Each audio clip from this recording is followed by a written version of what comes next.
नमस्कार, मी प्रिया काळे. तरुण भारतच्या न्यूज बुलेटिनमध्ये आपल्या सर्वांचं स्वागत. आता पाहूया ठळक घडामोडी. जम्मू काश्मीरच्या श्रीनगर येथे मंगळवारी झेलम नदीत एक नौका पलटली आहे. या नौकेतून 15 जण प्रवास करत होते आणि त्यात 7 शालेय विद्यार्थी आहेत आणि 7 जणांचा समावेश होता. दुर्घटनेत 2 मुलांसमवेत 6 जणांचा मृत्यू झाला आहे, तर 6 जणांना वाचवण्यात आले असून 3 जण अद्याप बेपत्ता असल्याची माहिती श्रीनगरच्या जिल्हाधिकाऱ्यांनी दिली आहे. ही दुर्घटना सकाळी 8 वाजण्याच्या सुमारास घडली आहे. हुबळी धारवाडची तुलना केल्यास बेळगाव जिल्ह्यावर अन्याय झाला आहे. ही असमानता निर्माण करणाऱ्यांना उत्तर देण्याची हीच वेळ आहे. त्यांना योग्य उत्तर द्यावे असे आवाहन महिला व बालकल्याण मंत्री लक्ष्मी हेब्बाळकर यांनी केले.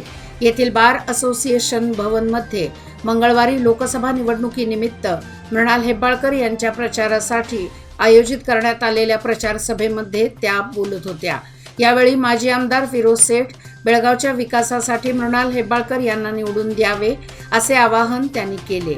यावेळी आमदार आसिफ सेठ, उमेदवार मृणाल हेब्बाळकर, बार असोसिएशनचे अध्यक्ष ॲडव्होकेट S.S. किवडसण्णावर, उपाध्यक्ष advocate Basavaraj Mugali, general secretary advocate Y.K. Divate, advocate R.K. Patil, advocate R.P. Patil, advocate Sheetalram Shetty, advocate Vinod Patil आदी पदाधिकारी उपस्थित होते.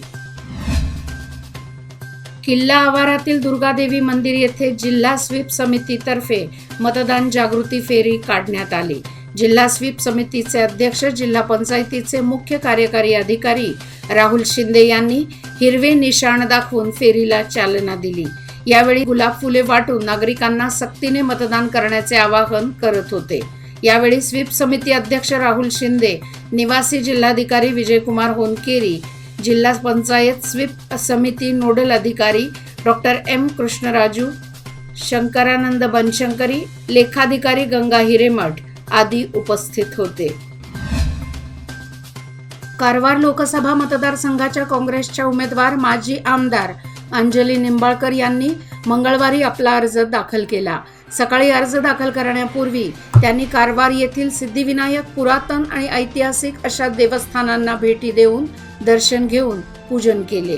सिद्धिविनायक मंदिरसह अन्य देवस्थानांचे दर्शन घेतले.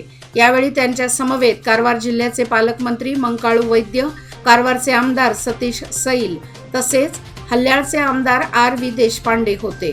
यावेळी उमेदवारी अर्जाचे सिद्धिविनायक मंदिरात पूजन करण्यात आले. त्यानंतर त्या जिल्हाधिकाऱ्यांकडे अर्ज दाखल करण्यासाठी रवाना झाल्या. यावेळी कारभार मतदारसंघातून काँग्रेसच्या कार्यकर्त्यांनी प्रचंड गर्दी केली होती. महिला व बालकल्याण मंत्री लक्ष्मी हेब्बाळकर यांच्याकडून मंत्रिपदाचा गैरवापर केला जात आहे. मंत्रिपदाच्या ताकदीवर अधिकाऱ्यांवर दबाव टाकणे, भाजप नेत्यांना लक्ष्य करणे, सरकारी कर्मचाऱ्यांना पक्षाच्या कामासाठी प्रवृत्त करण्याचे काम मंत्री हेब्बाळकर यांच्याकडून सुरू आहे. यावर निर्बंध घालून हेब्बाळकर यांच्यावर कारवाई करावी अशी मागणी बेळगाव जिल्हा भाजपच्या वतीने मंगळवारी पोलीस आयुक्तांकडे करण्यात आली. तसेच निवेदनाच्या प्रती कर्नाटकचे मुख्य निवडणूक अधिकारी, राज्यपाल, केंद्रीय निवडणूक आयोग, जिल्हा पोलीस प्रमुख यांना पाठवण्यात आल्या. यावेळी बेळगाव भाजपचे ग्रामीण जिल्हाध्यक्ष सुभाष पाटील, माजी जिल्हाध्यक्ष M.B. जिर्ली, महानगर जिल्हाध्यक्ष गीता सुतार, संदीप देशपांडे, राजशेखर डोणी यासह इतर उपस्थित होते. मालमत्ता करवाढीच्या विरोधात All India Human Rights and Social Justice मिशनच्या वतीने बेळगाव महानगरपालिकेच्या आयुक्तांना निवेदन देण्यात आले. कोणत्याही प्रकारची पूर्वसूचना न देता राज्य सरकारने मालमत्तेच्या करात प्रचंड वाढ केली आहे. त्यामुळे नागरिकांना समस्यांना तोंड द्यावे लागत आहे. वाढीव कर भरण्यासाठी 30 एप्रिलपर्यंत मुदत देण्यात आली आहे. अचानक जादा कर भरणे अशक्य असून शासनाने याकडे लक्ष देऊन नागरिकांचा विचार करावा अशी मागणी होत आहे. मुतगे मुचंडी संपर्क रस्त्यावरील बळ्ळारी नाल्यावरील हिडकलच्या जलवाहिनीला गेल्या 20 दिवसापासून गळती लागली असून मोठ्या प्रमाणावर पाणी वाया जात आहे. ऐन उन्हाळ्यामध्ये पाणी वाया जात असल्याने नागरिकातून तीव्र संताप व्यक्त करण्यात येत आहे. मुदगे मुचंडी संपर्क रस्त्यावर असलेल्या बळ्ळारी नाल्याच्या बाजूने गेलेल्या हिडकलच्या जलवाहिनीला गेल्या 20 दिवसापासून गळती लागली आहे.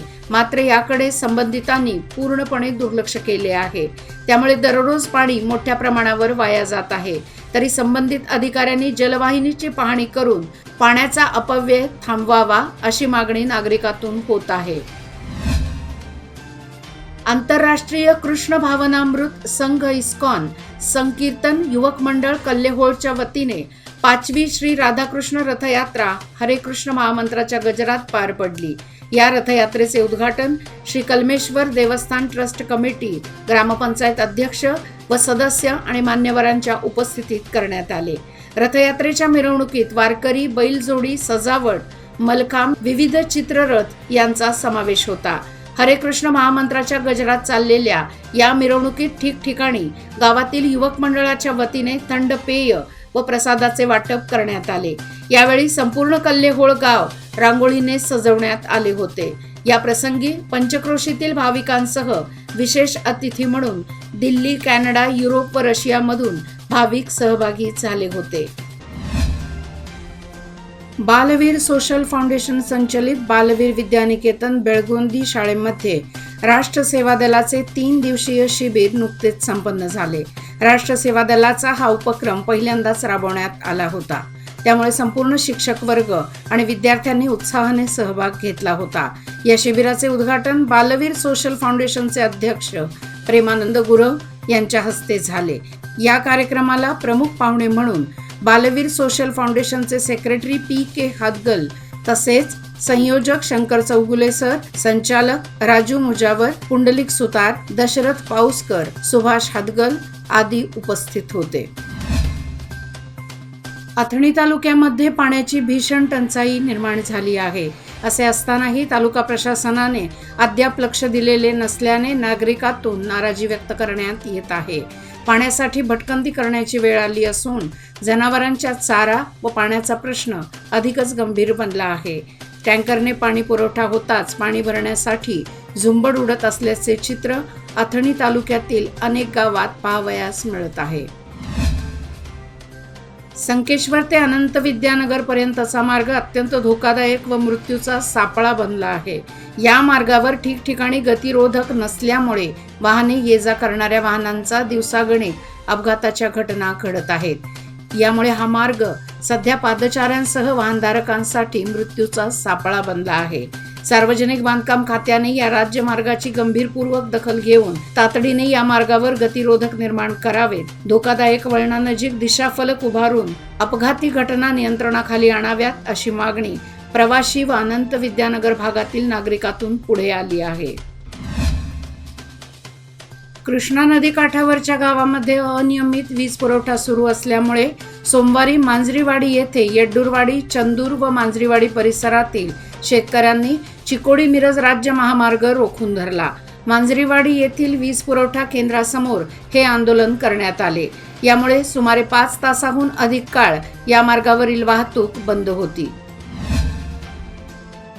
कुडची येथील रेल्वे स्थानकात प्रवाशांना अनेक गैरसोयींना सामोरे जावे लागत आहे.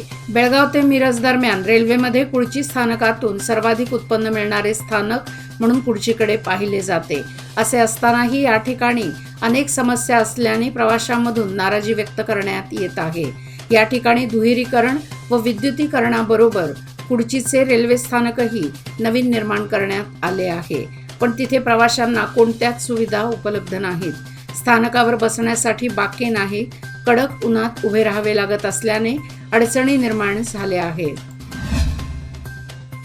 दरवर्षी होळी व गुढीपाडव्याला पडणाऱ्या वळीव पावसामुळे कोगनोळीसह निपाणी तालुक्यातील शेतकरी सुखावला जात होता. परंतु यंदा दोन्ही सणात वळीवाने हुलकावणीच दिल्याने सीमा भागातील शेतकरी हवालदिल झाला आहे. उष्म्याने हैराण झालेले नागरिक तसेच शेतकऱ्याला वळीवाची प्रतीक्षा लागली आहे.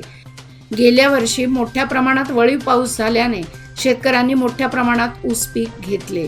विहिरी व कूपनलिकेचे पाणी अपुरे असले तरी पावसाच्या जोरावर पीक चांगले आले होते. यावर्षी मात्र वळीव पावसाने पाठ फिरवल्याने ऊस उत्पादक त्रस्त झाले आहेत.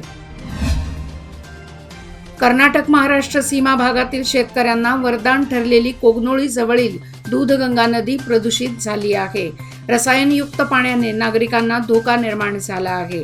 साखर कारखान्यातील रसायनयुक्त पाणी दूधगंगा नदीमध्ये सोडण्यात आल्यामुळे गेले 2 ते 3 दिवस पाण्यावर काळसर तवंग निर्माण झाला आहे. तसेच काही ठिकाणी मासे देखील मरून पडले आहेत. त्यामुळे नदीकाठावरील नागरिकांचे आरोग्य धोक्यात आले आहे. याचबरोबर आजचे बातमीपत्र इथेच संपले. अधिक माहिती आणि ताज्या घडामोडी करता पाहत रहा तरुण भारत न्यूज चॅनल. तसेच आमच्या चॅनलला लाईक, शेअर आणि सबस्क्राईब करायला विसरू नका. आणि विश्वासार्ह बातम्यासाठी दररोज वाचा दैनिक तरुण भारत. धन्यवाद.